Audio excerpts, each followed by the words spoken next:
Hello, Reverend Crystal Cox here, Goddess Church, bbgoddesschurch@gmail.com to donate to our church. And today we're reading chapter 2 of Cathy Obrien's PTSD. Also, you might want to check out, her book Transamerica. Yeah. Actually, it's not called chapter 2. It's called Safety First, page 17. Our brains can react on their own, as evidenced by that defense mechanism of shutting down neuron pathways in order to compartmentalize trauma. This is not an action we psychologically choose for ourselves, since it can occur in infancy before moral judgments can even be made. It is an autogenic physical brain response.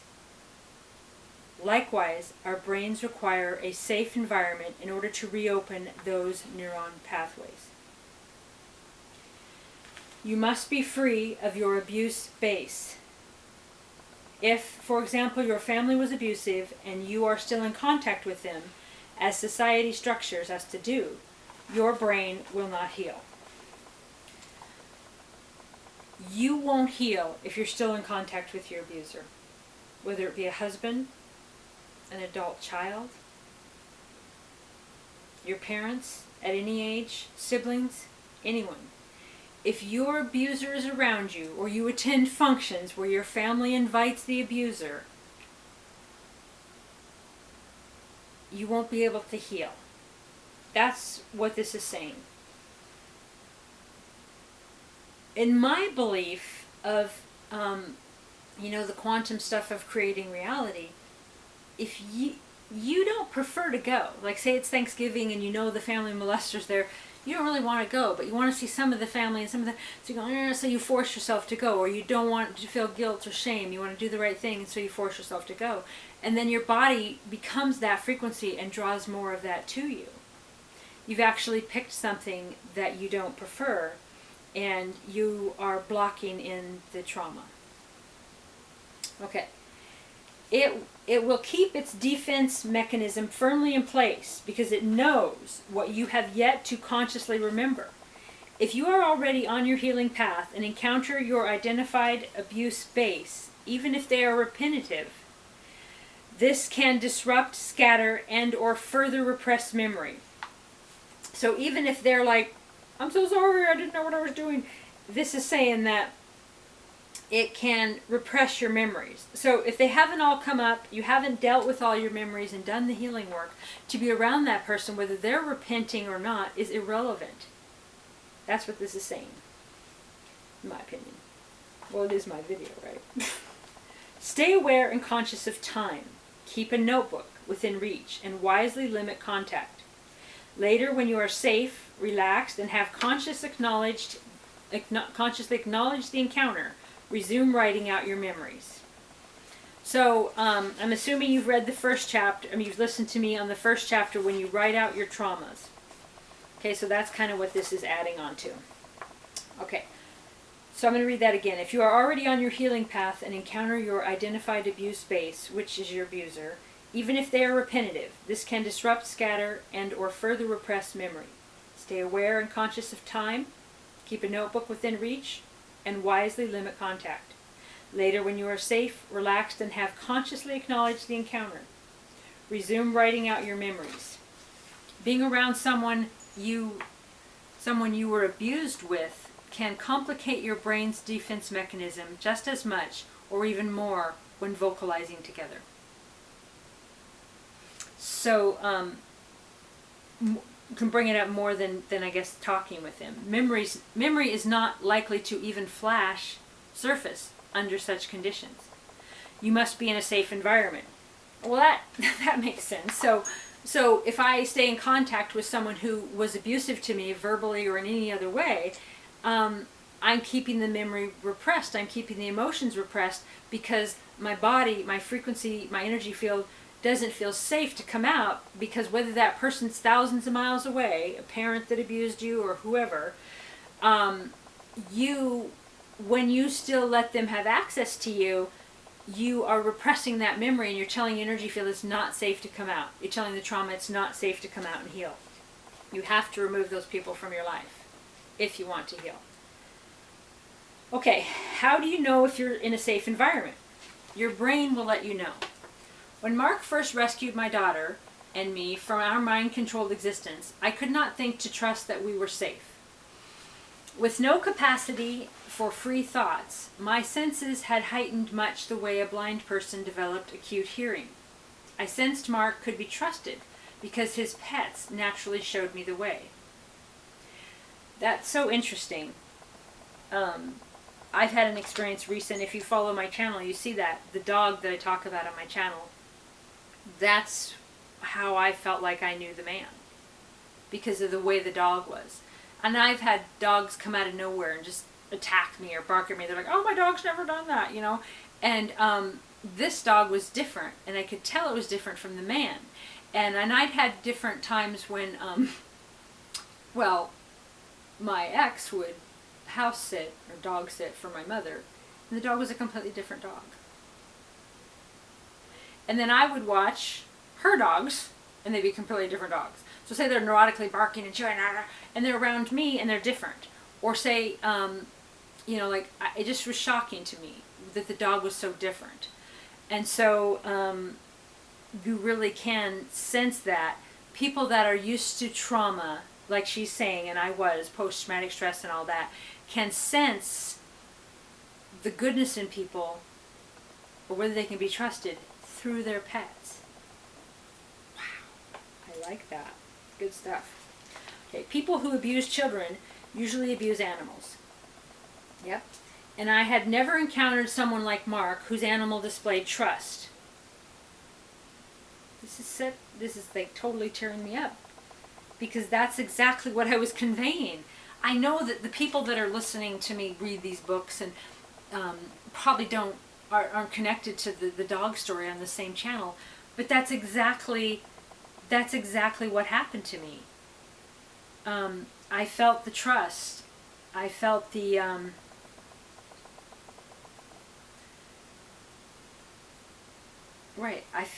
the animal displayed the trust. The animal wasn't shaking, the animal wasn't nervous, the animal was just so well behaved, wasn't scared, was so calm, and I could sense that, having been around so much trauma and seeing it through people's pets.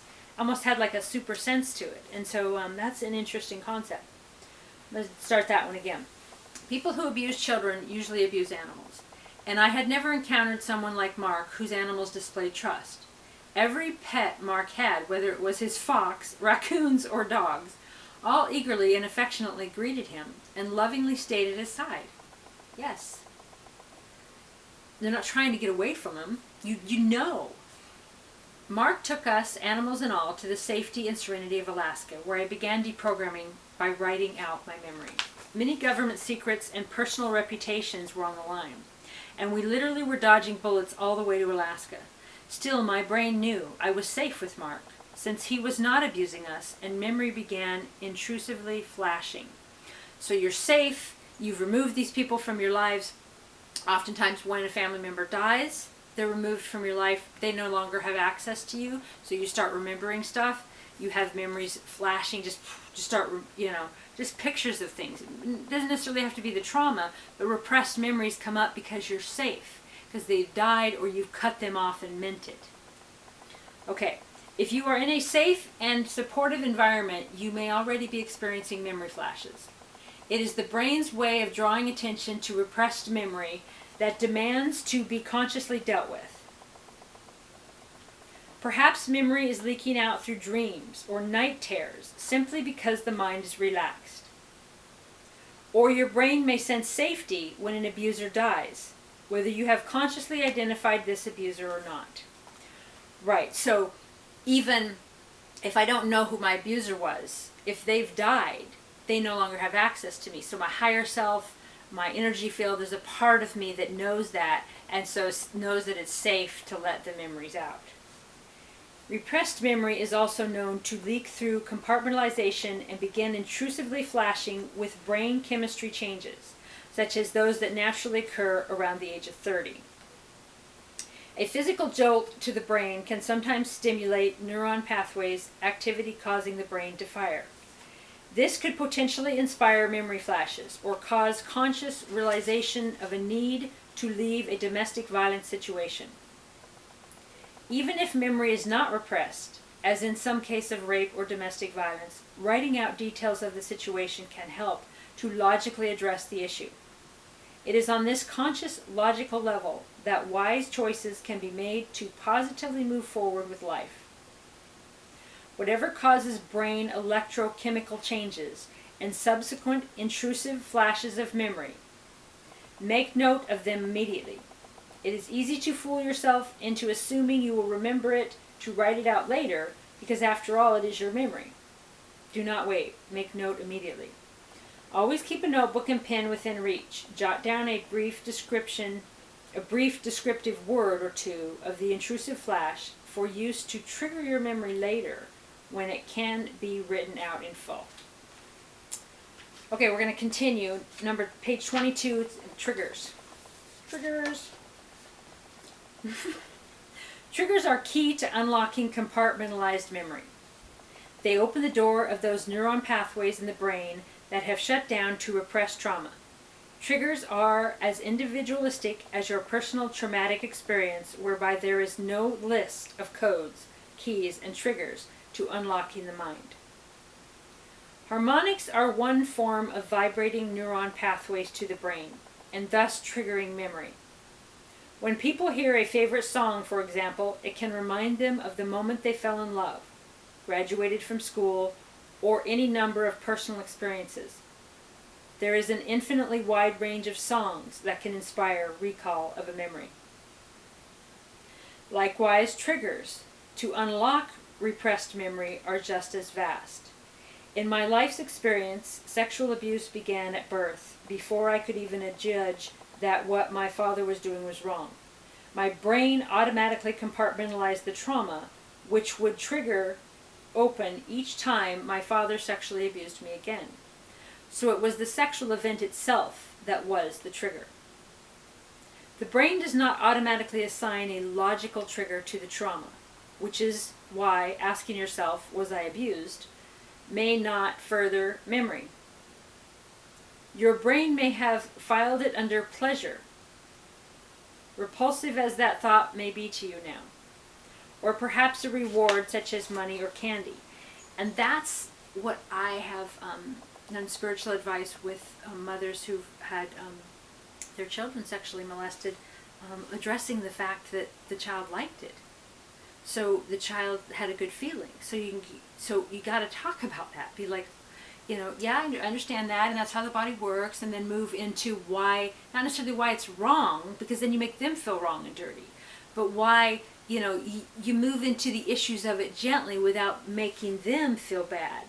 And that's what's so interesting about it, because if the abuser does it in a way that makes the abused feel pleasure, then their repressed memories, it's different.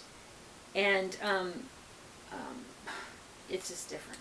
Anyway, we'll read that again. The brain does not automatically assign a logical trigger to the trauma, which is why asking yourself, was I abused, may not produce further memory. Your brain may have filed it under pleasure, repulsive as that thought may be to you now, or perhaps a reward such as money or candy. Okay. It is not uncommon for the trigger to be deliberately instilled by an abuser with a bit of knowledge of NLP. For example, a blow pop sucker may literally be used as a reward / trigger. Years later, when you are safe and your brain is signaling you to consciously deal with repressed memory through memory flashes, that flash may include a blow pop. Or you may crave a blow pop and suddenly flash on the abuse as you eat it. That's so interesting. I've been having that lately, actually the last few months, just different kinds of memories, or just like I said, intrusive memories, just where it'd be like a vision. Like today it was just a horse head. Like I just saw a horse, and sometimes I just see these different people, or almost like memories that, like of my own kids doing things. And then I think, well, that's kind of a vision in parallel lives. But there could be tons of stuff unlocking. It could have been kids that were around or whatever. And I have done what this book said. One of my parents have died, the father who raised me, but also I've cut off other family members.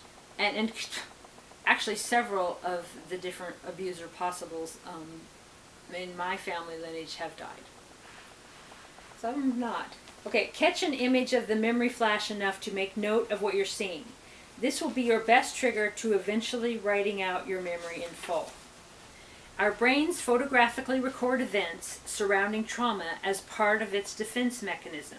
Right, so it could be people in the room, could be, all kinds of stuff.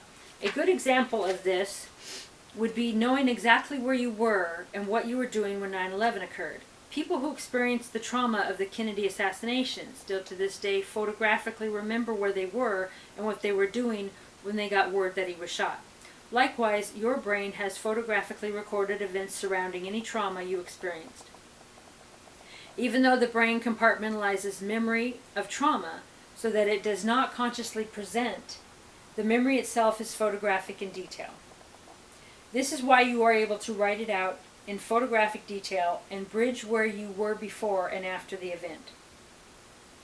Repressed memory can be either deliberately triggered or inadvertently triggered.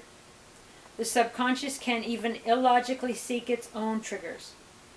People who have endured occult trauma may seek their own truth through watching horror movies. Rather than triggering that memory open as the subconscious illogically intends, the horror movies usually only further traumatize and strengthen compartmentalization instead. While you are in your healing process, be aware of the music, television, internet, video games, books, etc., to which you are subjecting yourself. Understand that you are in a heightened state of suggestibility and choose wisely. And watch your watch.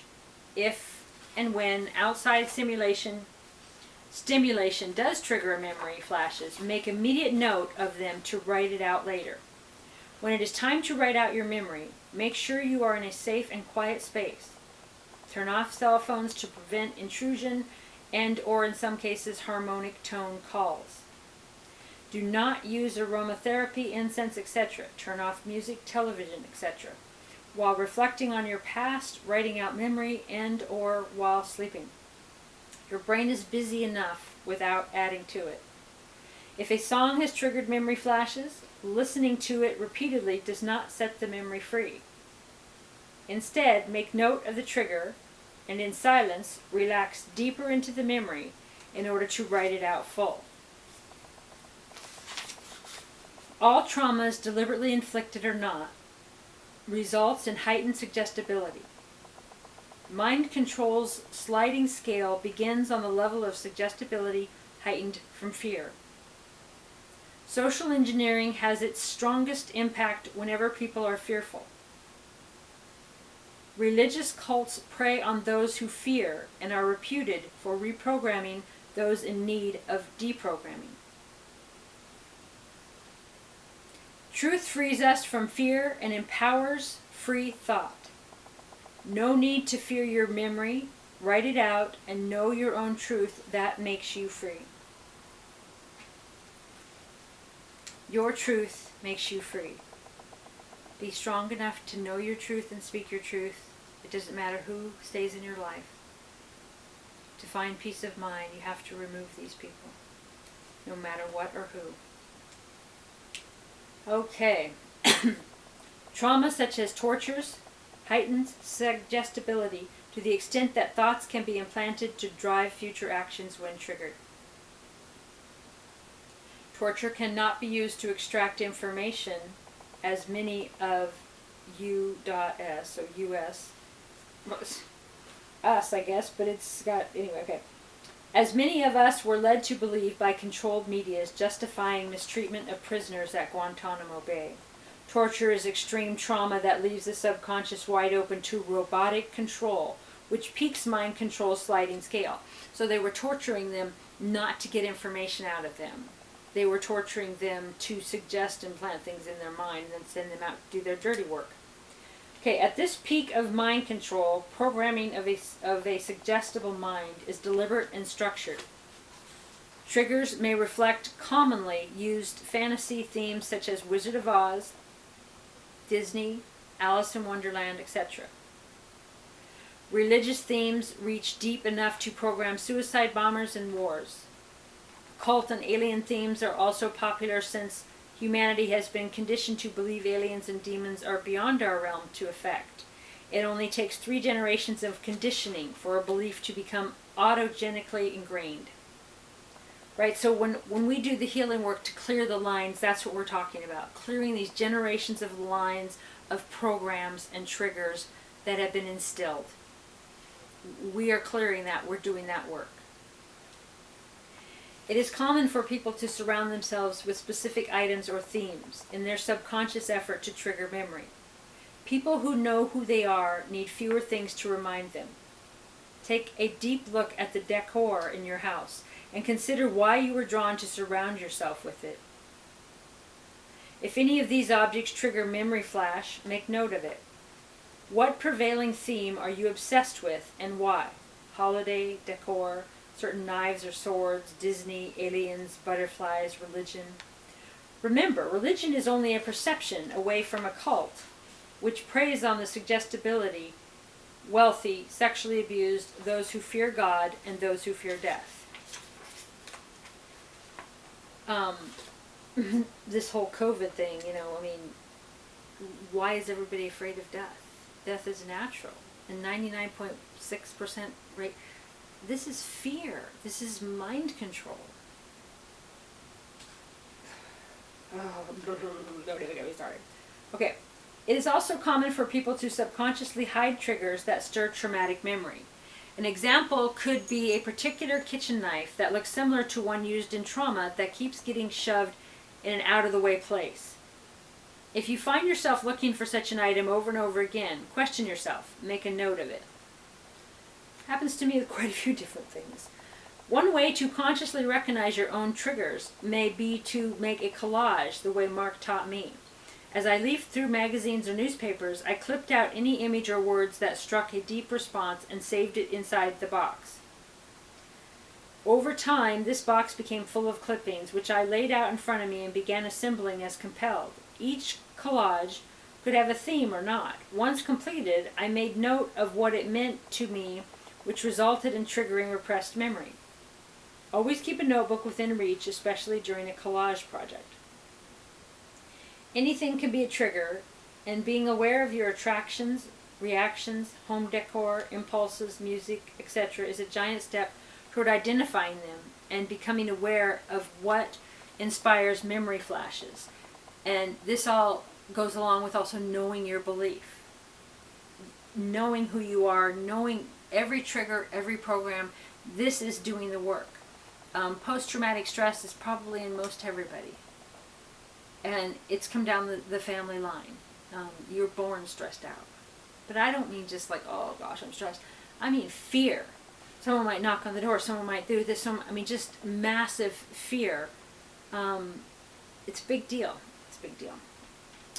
You may also deliberately trigger yourself by writing out a detailed timeline of your life. And this is the kind of work that we do, the energy healing work. We let triggers come up or try to contact each other that we do the healing work with when you're in a trigger, because then you can run out the program or run out who's ever attached to the program and raise the frequency and bring in 0 point energy and take out all the programs and all the bad stuff. When you're in the trigger is when we do that healing work. Okay, so I'm going to say that again. You may also deliberately trigger yourself by writing out a detailed timeline of your life. Be sure to include a calendar date such as birthdays and holidays. That ought to stress me out. I'm just kidding. Blah, blah, blah. Abuse is common during occasions involving relatives, religious, ritual, or politics. All those relatives. Oh, we got to go see the relatives. We got to go. You got to hug your uncle goodbye. Never make your children hug anyone. That's the first law of consent.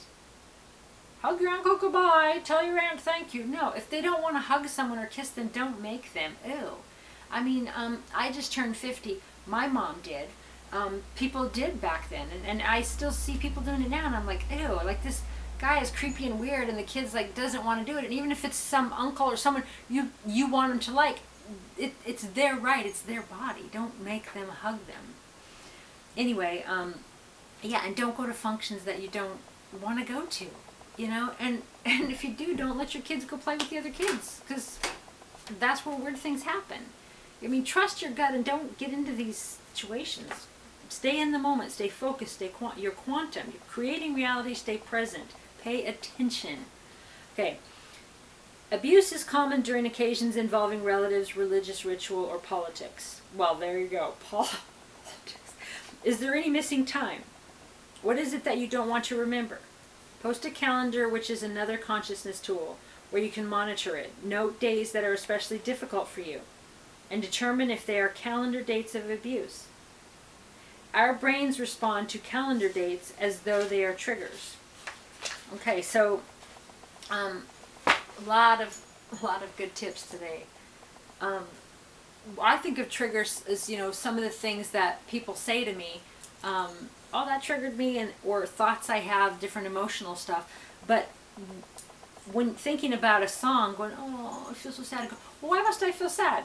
If it's a song that you had with someone that died, or you broke up or something, you go, well, why am I sad? Why can't I just enjoy the song? Why do I only enjoy the song if that person acts a certain way, or that person didn't die? Why can't I just enjoy the song? You know, and so looking at that as a trigger of something that happened in the past, it just adds a whole nother dimension to all the different triggers. Anyway, we will continue reading that book, Cathy Obrien, PTSD, Time to Heal. God bless you all. Have a beautiful day.